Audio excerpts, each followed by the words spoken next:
नमस्कार। जय तंत्र मंत्र केंद्र में मैं आप सबका हार्दिक स्वागत एवं अभिनंदन करता हूं। मेरे प्रिय भाई बहनों, आज मैं अति दुर्लभ जानकारी लाया हूं जो वर्ग प्रीत लोग बहुत कम मिलाते हैं। शादी विवाह में कुछ लोग योनि मिलान करते हैं, नाड़ी भी मिलान करते हैं, मिलाना भी चाहिए, और गढ़ मिलान करते हैं, वर्ण मिलान करते हैं, और रज्जु मिलान भी करते हैं। दक्षिण भारत में राशि मिलान भी करते हैं, नक्षत्रों से भी मिलाया जाता है, लेकिन वर्ग प्रीति भी मिलाना जरूरी है, जिसके लिए आपको हमारा वीडियो अंत तक देखना पड़ेगा। यदि आपने हमारा चैनल अभी तक सब्सक्राइब नहीं किया है तो तुरंत लाल वाली बटन दबाओ और घंटी बजा दो। कोई शुल्क एवं चार्ज नहीं कटेगा। आप हमारे वीडियो को फेसबुक पर, व्हाट्सएप पर, ट्विटर अकाउंट के माध्यम से और इंस्टाग्राम पर अधिक से अधिक शेयर करें। लाइक और कमेंट करना भी आपका धर्म है। दुनिया में जिसका कोई नहीं, मैं उसका हूँ। यदि आपको अपनों ने धोखा दिया है अथवा आपको परायों ने धोखा दिया है तो आप एक बार मुझे अवश्य आजमाएं। हमारा मोबाइल नंबर है 9305 63 71 73। बात करने का टाइम भारतीय टाइम के अनुसार दिन में दोपहर 12 बजे से 2 बजे के बीच का है। यदि आप सच्चा, पवित्र, निस्वार्थ दिव्य प्रेम पाना चाहते हैं अथवा देना चाहते हैं तो आपका स्थान मेरे लिए मेरे प्राणों से भी करोड़ों गुना ऊपर है। मैं राष्ट्रीय अध्यक्ष कृष्णा दल एवं महामंडलेश्वर आप सबसे निवेदन करता हूं, यदि आप मानवतावादी हैं अथवा आप सनातनी हैं तो मुझसे अवश्य जुड़ें। अगर आप में योग्यता हुई तो मैं आपको पदाधिकारी भी बनाऊंगा अपने संगठन कृष्णा दल में। ये कृष्णा दल हमारा, आपका, सबका एक परिवार है। आप देश विदेश में, विश्व के किसी भी कोने में रहते हैं, किसी भी जाति धर्म से हैं, कोई दिक्कत नहीं। आप हमारे दिए हुए ज्ञान से भरपूर लाभ उठा सकते हैं। मेरे प्रिय भाई बहनों, आज मैं वर्ग प्रीत मिलाने की बात बताऊंगा। जैसे वर्ग 8 होते हैं, राशि 12 होती हैं, नक्षत्र 27 होते हैं, योग भी 27 होते हैं, और ग्रह 9 होते हैं, और नाड़ी 3 होती हैं, आदि और अंत और मध्य, और वर्ण 4 होते हैं, और वर्ग 8 होते हैं। तो वर्ग मिलाने की कि कौन सा वर्ग किस वर्ग का शत्रु है तो उसको बचाना चाहिए। अब वर्ग प्रीति की बात करते हैं। देखिए, सबसे पहला है गरुड़ वर्ग, आ ई उ ए, जिसका नाम आ से शुरू होता है, आ से या ई से या ऊ से, आ ई उ ए, तो इसका गरुड़ वर्ग बनता है। ए से भी होता है, ऊ से भी होता है, आ से भी होता है, ई से भी होता है। ठीक, तो कोई भी धर्म हो, हिंदू, मुस्लिम, सिख, ईसाई, बौद्ध, जैन, कुछ भी हो, कोई भी जाति हो, कोई भी पंथ हो, लेकिन प्रभाव सभी पे पड़ता है। जो नहीं माने ना माने, भाई अपना जाने। तो गरुड़ वर्ग का शत्रु है सर्प वर्ग। अब सर्प वर्ग कायम आता है कौन से अक्षरों से? देखो, ता, था, दा, धा, ना, ये सर्प वर्ग है। तो सर्प वर्ग और गरुड़ वर्ग की मित्रता नहीं होती है, ये शत्रुता रहती। तो विवाह आदि संबंध के लिए इनसे बचा के रखना चाहिए और अपना सावधानी बरतनी चाहिए। ठीक, गरुड़ वर्ग का शत्रु ता, था, धा, दा, धा, ना। ठीक, और 8 ही वर्ग होते हैं, ध्यान रखना। और जैसे एक वर्ग है का, खा, गा, घा वाला, जो का, खा, गा, घा वाला जो वर्ग है, तो इसका जो ये वर्ग है, ये है मंजार यानी बिलाई। तो अब बिलाई किसकी शत्रु है? मूसका वर्ग की, जिसका नाम है पाफा बाभा माँ। पापा भाभा माँ से जिसका नाम शुरू होता है, जैसे पा से शुरू होते हैं ज़्यादातर नाम, पप्पू, पार्थ, और फूल सिंह जैसे फा से हो गया, पाफा, बा यानी वृष राशि, जैसे राशि की बात यहाँ पर नहीं करूँगा, वर्ग की बात करूँगा। तो बा, जैसे बा से भी बी से नाम होते हैं, विनोद, विजय, बिमला, इस तरीके से होते हैं ना, बीना। तो पापा बा भा, भा से भी नाम होते हैं, बहुत कम होते हैं लेकिन होते हैं। माँ से तो होते ही हैं, जैसे मोहन, मालती, मनु या मनोज, इस तरीके से। तो अब मूसका वर्ग है जिसका, तो अगर वो का, खा, गा, भा, गा, गा वाले से अगर शादी विवाह आदि करता है तो शत्रुता रहना निश्चित समझ लो, क्योंकि मूसका और इधर बिलाई, मूसक माने चूहा। अब इधर आते हैं, श्वान वर्ग की बात करते हैं अभी। हम ये मत सोचना कि वर्णमाला के हिसाब से मैं बात करूं, क्रम से बताऊं। यहां पे वर्गों की बात बता रहा हूं, वर्णमाला की बात नहीं कर रहा हूं यहां पर। हालांकि अक्षर वर्णमाला ही वाले हैं वो सब, लेकिन वर्ग की बात कर रहा हूं। अब टा ठा ढा ढा अणा, ये है श्वान वर्ग, ठीक। और तो अब श्वान वर्ग का जैसे देखिए, गरुड़ वर्ग से ना तो दोस्ती है ना दुश्मनी है, सर्प वर्ग से भी ना दोस्ती है ना दुश्मनी है, बिलाई से शत्रुता है, टा टा ढा ढा अणा। और काका गा घा वाले से ये बिलाई है, और टा ठा डा ढा अणा ये श्वान वर्ग है। तो बिलाई और श्वान में भी शत्रुता है। तो अगर आप ऐसे वर्ग वाले से विवाह आदि संबंध करते हैं तो फिर आप समझ लो जैसे कुत्ता बिल्ली में शत्रुता रहती है। श्वान माने कुत्ता, श्वान वर्ग होता है। टा ठा ढा ढा अणा, जैसे टा से नाम आता है जैसे टीटू, ठीक। डा से भी नाम कुछ लोगों को मैंने सुने हैं, डी के, इस तरीके से डीपी, टा ठा ढा टा ठा डा ढा अणा, ये श्वान वर्ग। का खा यानी जैसे का से कमला, कमलेश, कमल सिंह, का खा, गा गात्री, जैसे इस तरीके से का खा गा घा। तो अब मैंने तो नाम किसी का घर सिंह भी सुना था, घर सिंह, तो घा से भी हो गया, लेकिन बहुत कम ऐसे नाम सुनने को मिलते हैं मेरे भाई बहनों। तो श्वान और इसमें भी शत्रुता रहेगी। 5 वर्ग आपको बता दिए। अब आपको सिंह वर्ग की बात करूं, जैसे चा छा जा झा वाला, ये सिंह वर्ग है। चा छा जा झा यहाँ या वहाँ, तो चा छा जा झा वाला जो वर्ग है ये सिंह वर्ग में है। अब सिंह वर्ग का शत्रु देखिए, साखे साहा, इस वर्ग को मृग वर्ग लिखते हैं कई शास्त्रों में, और कई इसको जो है मेड़ा वर्ग लिखते हैं। तो सिंह देखो मेड़ा को भी खा जाएगा, मृग को भी खा जाएगा, तो इसमें भी शत्रुता हो सकती है, होगी मतलब। और एक वर्ग है या रा ला वा, ये गज वर्ग लिखते हैं, इसको भी कहीं कहीं शास्त्रों में मृग वर्ग लिखते हैं। तो वो कन्फ्यूजिंग की गई, मुगलिया शासन में नष्ट किया गया ज्ञान, तो जिसके पास जो दिमाग में आया वो लिख दिया। तो अगर गज है, गज माने हाथी, तो भी शेर से शत्रुता है, और मेड़ा या मृग है तो भी शत्रुता है, भाई खाई जाएगा। तो सिंह वर्ग जिसका है तो साखे साहा वाला और या राला वा वाला, इससे जो है शत्रुता रहना निश्चित है। तो ऐसे अक्षरों से, पहले अक्षर से, जो नाम का पहला अक्षर होता है उसी से वर्ग बनता है, ध्यान रखना। अब जैसे मान लो आपका नाम, मैं गरुड़ वर्ग की बात करूं यहाँ पर, जैसे आ से आ ई उ ए, तो आपका नाम जैसे अमर सिंह है, अंकित है, अंकिता है, या उमा है, उषा है, उपेंद्र है, उपमा है। तो अब मान लो ऊ से जैसे शुरू हुआ तो ऊ वाला वर्ग गरुड़ वर्ग में आ जाएगा। अब उपमा जैसे तो माँ आ गया, तो लास्ट अगर अक्षर नहीं देखना, बीच में जो अक्षर हैं वो नहीं देखने, शुरू अक्षर ही देखना चाहिए वर्ग में भी। तो ये 8 वर्गों की बात हो गई है। अगर आप जो आपका वर्ग शत्रु है उस वर्ग से अगर आप सावधानी बरतेंगे तो आपको कष्ट नहीं मिलेगा। ऐसा नहीं है कि आपके घर में अब कोई पहले से वर्ग, उस वर्ग का तो उसको त्याग दो, ऐसा नहीं करना है। तो फिर पाप लगेगा, नुकसान भी होगा, हानि होगी, क्योंकि शत्रु वर्ग वैसे भी फिर त्यागोगे तो हानि होगी।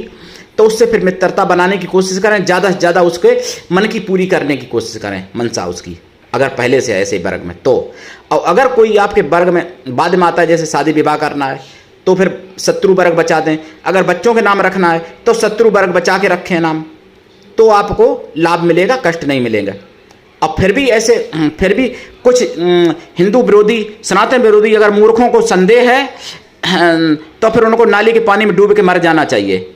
जो ऐसे लोग कहते हैं कि कुछ जानते नहीं तो बताते क्यों हो। तो मेरे प्रिय भाई बहनों, देखिए वर्ग जो हैं 8 वर्ग, अब 8 वर्गों की साधना भी की जाती है। जैसे गरुड़ वर्ग की साधना अगर करते हैं तो गरुड़ देवी की करनी पड़ेगी, सर्प वर्ग की करते हैं तो सर्प देव या नांग देवी की करनी पड़ेगी, ठीक।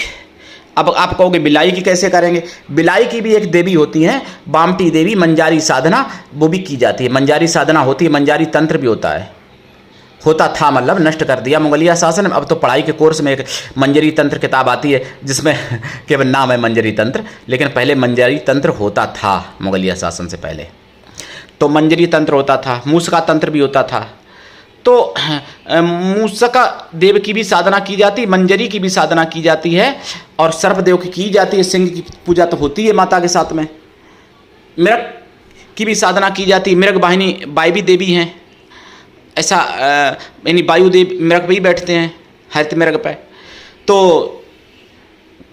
गज की तो साधना होती ही है।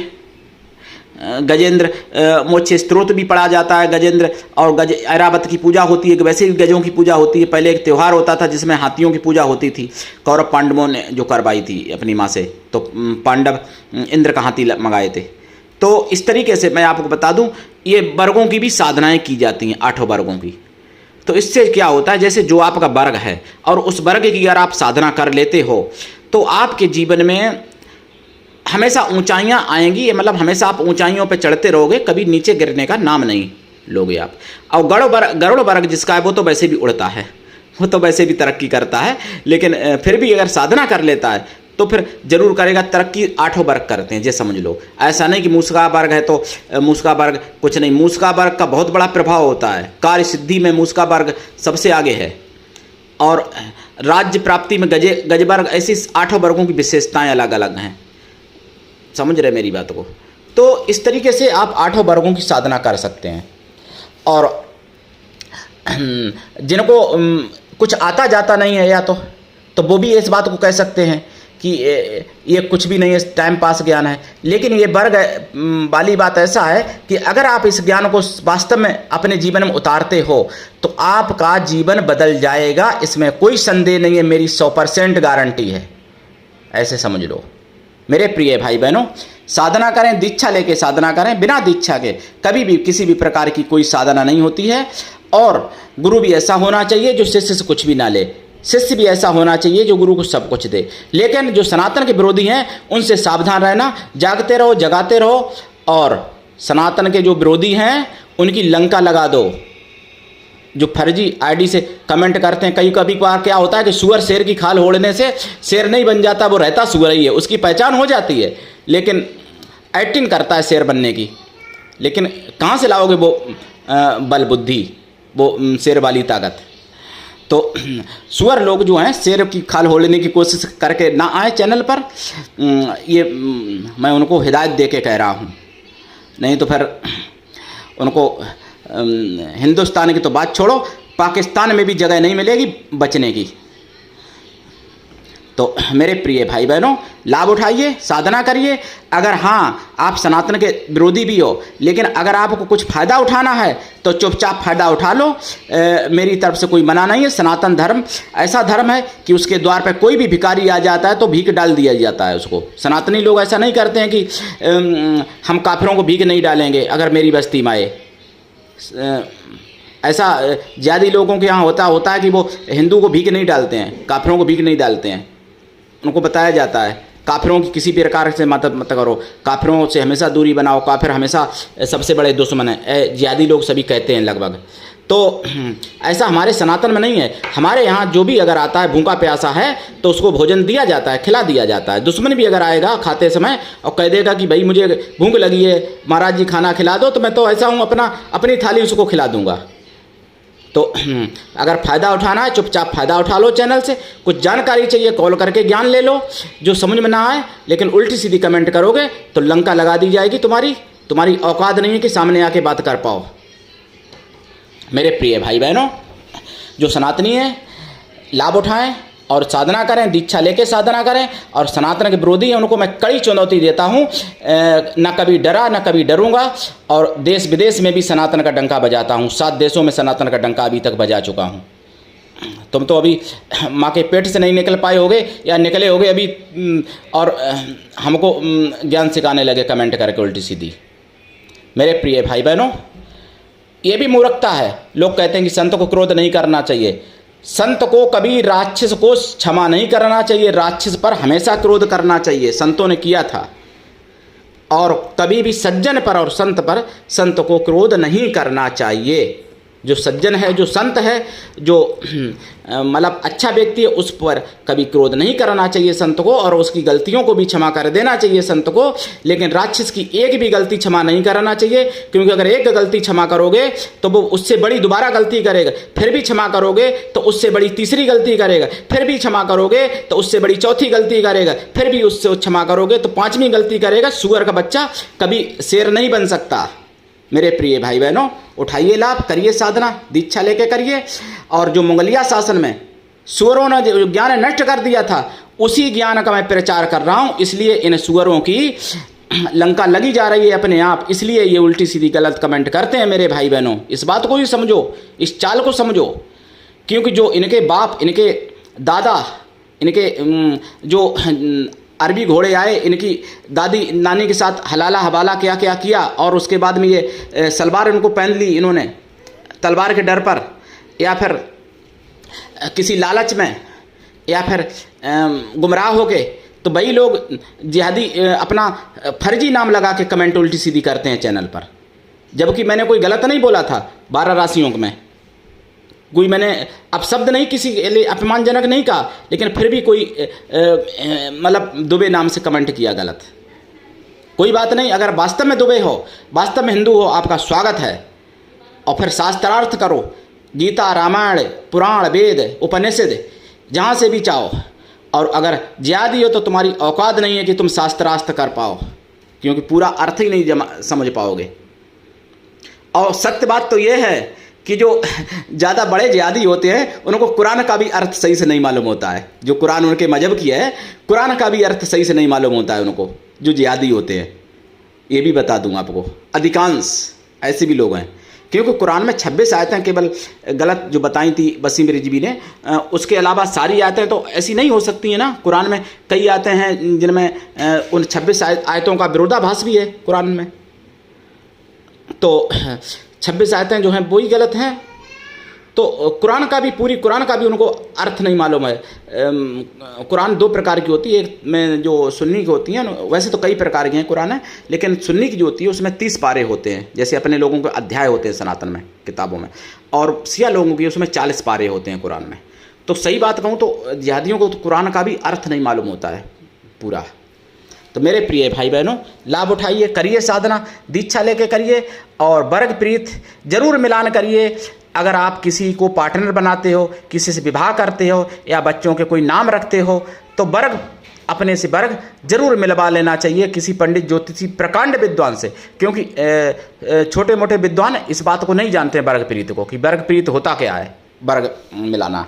और नहीं तो फिर आपका सेवक मैं तो हूँ ही, खैर कॉल पर बता दूंगा आपको। कोई शुल्क दक्षिणा मैं नहीं मांगता हूँ तुमसे, बस लाभ उठाओ, तुम खुश रहो, और सनातन को भी खुश रखो, सबको, सनातनियों को, और हमको भी खुश रहने दो भाई। गलत सलत कमेंट मत करो, नहीं तो फिर गलत ही मिलेगा जवाब।